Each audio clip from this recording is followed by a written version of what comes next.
गिरोह उलमा, अगर तुम मुस्तहब्बात छोड़कर मुबाहात की तरफ झुकोगे अवाम मकरूहात में पर गिरेंगे। अगर तुम मकरूह करोगे अवाम हराम में पड़ेंगे। अगर तुम हराम के मुर्तकिब होगे अवाम कुफ्र में मुब्तला होंगे। और वहाबियत के बारे ही में तुम आ गए, तुम अभी यही नहीं समझ पाए और चले हो हुजूर सनाबिल मिल्लत की तकरीर पर एतराज करने के लिए। तो आओ मैं आपको बताऊं, अवला उठाओ, चिल्लाते हो, चिल्ला रहे हो। ये हम उनसुला कुल्ली मौलवियों को मनवाना नहीं चाहते, हम आपको बताना चाहते हैं इनकी क्या हैसियत है। हुजूर सनाबिल मिल्लत ने तो फरमा दिया ना, फरमा दिया फतावा आलमगीरी दिखाया। बेशक वो फतावा आलमगीरी का हवाला उन्होंने दिया, दिखाएंगे। और हम तुम्हें फतावा शामी बता रहे हैं। सुनो, तुम क्या पढ़ते हो? फतावा शामी रद्दुल मुहतार के अंदर है, आलतुल लहवी लैसत मुहर्रमतन लिआइनिहा बल लिक़स्दिल लहवी मिनहा। यानी फरमाया कि जो लहवो लईब का जरिया है, आला है, जिससे लोग खेल कूद करते हैं, लहवो लईब, तो वो हराम लिआइन ही नहीं है, बल्कि खेल कूद के मकसद से हो तो वो हराम है। अगर मकसद बदल जाए तो याद करो इन्नमल अमालु बिन्नियात। यही तो फरमाया कि ऐलान के लिए रुखसत है। बेशक बेशक सुभान अल्लाह। ऐलान के लिए ही तो कहा, तुम क्या तो जायज कह दिया, जायज कह दिया, जायज कह दिया।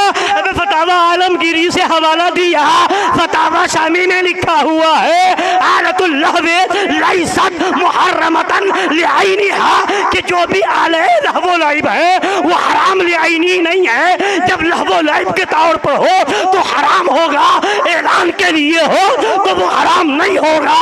तो यही तो बताना है, जो हराम लिआइनी ही नहीं है उस पर तू उछल रहा है। और वहाबी के साथ, देवबंदी के साथ शिरकत के लिए आला हजरत फरमाते हैं उसके साथ खाना सूअर के साथ खाना बराबर है।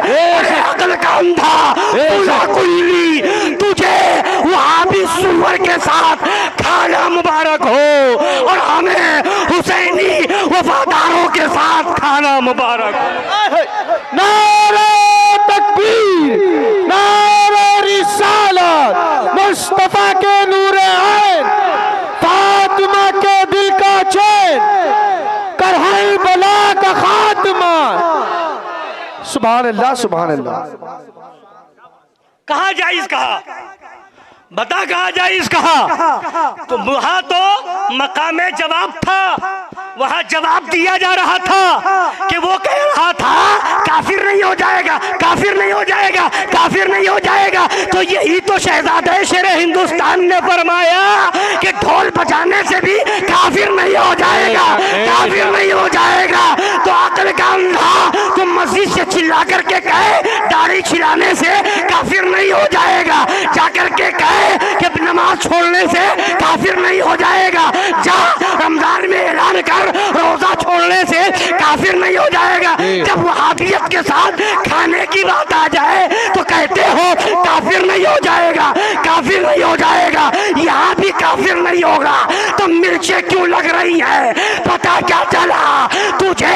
मतलब जो है इससे नहीं है, तू रास्ता निकालना चाहता है, वहाबियत के साथ खाने का मौका मिल जाए, देवबंदियों के साथ खाने का मौका मिल जाए। तेरे वसूल की रोशनी में जब ये कह दिया गया कि ढोल बजाने से भी काफिर नहीं हो जाएगा, तो अब मिर्चें क्यों? उसूल तेरा है, ज़ाब्ता तेरा है, कानून तेरा है। और वहां पर भी अधूरा मसला बताया, वहाबी के साथ खाने से काफिर नहीं हो जाएगा।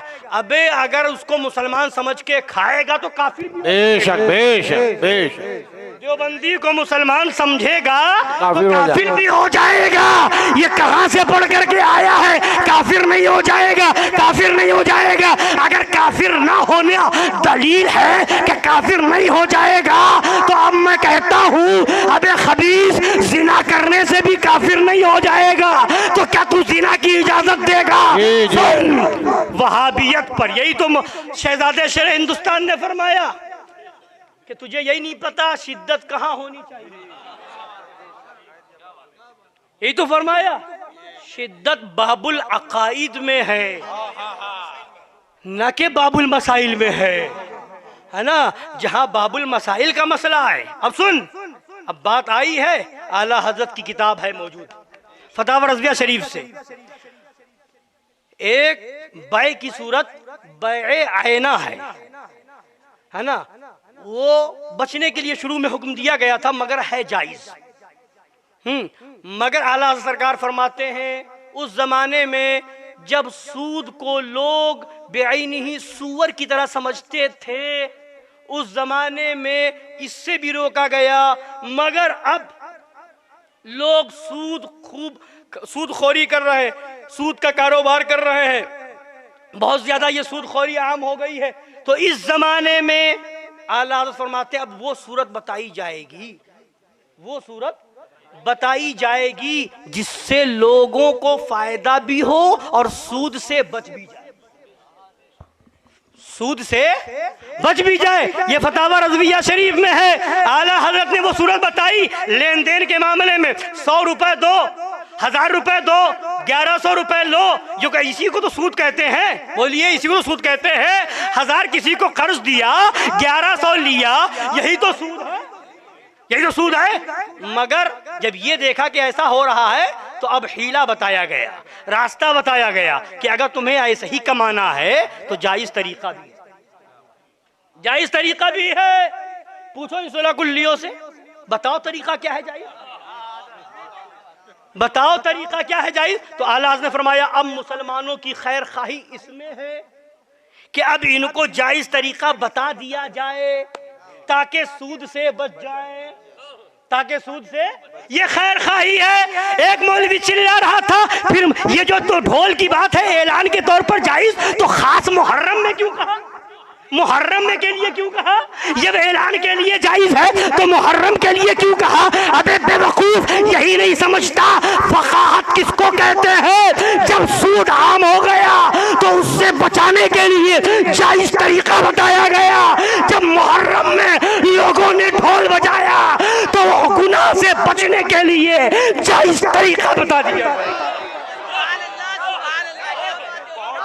सुभान अल्लाह, सुभान अल्लाह। लोग बजा रहे हैं, लोगों को जायज तरीका मालूम हो, ऐलान की नीयत से बचाओगे तो अब वहां जायज हो जाएगा। और ऐलान की नीयत से ढोल बजाने की इजाजत आलमगीरी में भी है, और फतावा शामी में भी है, फतावा रज़विया में भी है, बहार शरीयत में भी है। अबे सुला कुल्ली हमसे पूछता है तो हमें बाबुल अकाइद भी मालूम है, अबे बाबुल मसाइल भी मालूम है। सुभान अल्लाह, सुभान अल्लाह, जिंदाबाद जिंदाबाद, सुभान अल्लाह, सुभान अल्लाह, सुभान।